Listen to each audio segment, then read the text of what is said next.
Arne, waar was jy vandag? Century en iets voor Wys ons bietjie. Is jy bly? ja, baie maklik rustig.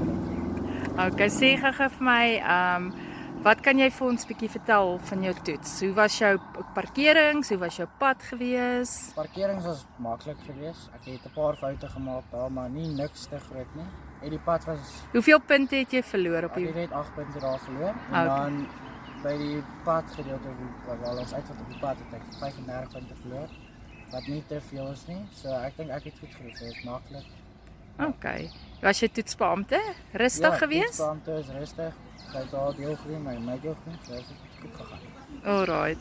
En enige raad wat jy vir jou vriende wil gee? Wat moet gaan vir hulle lisensies?